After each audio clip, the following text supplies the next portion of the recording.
British actress Audrey Hepburn once said, "For beautiful eyes, look for the good in others. For beautiful lips, speak only words of kindness. And for poise, walk with the knowledge that you are never alone." Today, my friends, I want to speak to you about loneliness, specifically at BYU. Loneliness that weighs down the soul and corrodes the heart, but a loneliness that together we can overcome. I feel I am qualified to speak about this topic because I am a self-proclaimed introvert without a roommate. I hold the school record for most lunches eaten alone in the Cougar Eat, and I haven't been in a relationship since I was Dear John's 19 months into the mission. All joking and tears aside, I want to discuss 1. The problem of loneliness at BYU, 2. Some potential cultural causes of this loneliness, and 3. What you and I can do to make BYU a little less lonely. First, the problem of loneliness. Loneliness is defined as sadness because one has no friends or company. Synonyms include isolation, friendlessness, forsakenness, abandonment, and rejection. According to BYU psychology professor Timothy Smith, loneliness and social isolation are increasing on BYU campus and are predicted to reach epidemic proportions by 2030, unless something changes. So this is a relevant problem at BYU, one that we cannot ignore.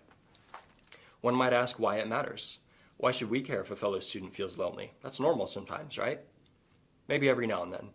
But according to Hara Marano, editor of Psychology Today, prolonged loneliness can lead to health effects such as lower quality of sleep, high blood pressure, alcoholism, and perhaps more relevant to BYU students, depression and suicide. Most of us can remember, indeed most of us will never forget, that about 4 months ago there was an incident of suicide in the Marriott School of Business. The 19-year-old girl fell 4 stories and suffered injuries that unfortunately turned out to be fatal. Do you think maybe one friend could have changed her mind? What if someone gave her a compliment just 2 minutes before? What if someone shared a smile with her? What if? After the incident, a fellow student expressed the following thoughts in the Salt Lake Tribune.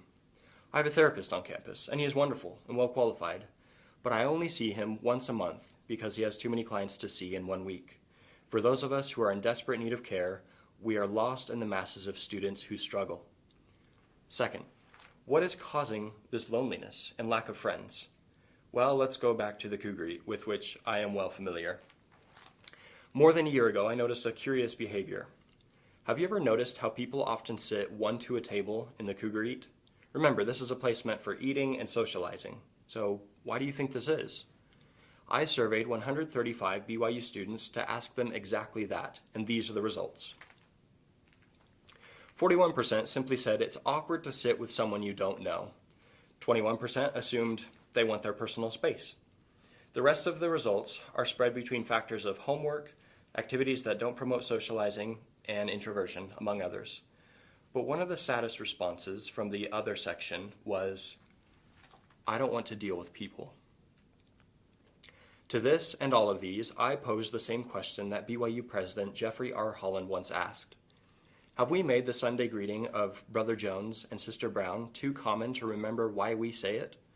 Has our hasty reference to Father in Heaven grown stale and insignificant? No, certainly not. Third, and finally, what can we do about this? Hopefully the answer doesn't come as a shock to you. It's simple enough and takes 1,000 forms. Talk to someone. Make them your friend. Ask them how they're doing and be genuine about it. Smile. Offer a hand. Listen to their rants. Tell a joke. Make them laugh. My friends, you may never know what's on that lonely person's mind until you make an effort to find out. So get out there, because you have tears to dry, hearts to cheer up, and friends to make. Be kind, be inclusive, and ultimately, remember who you are.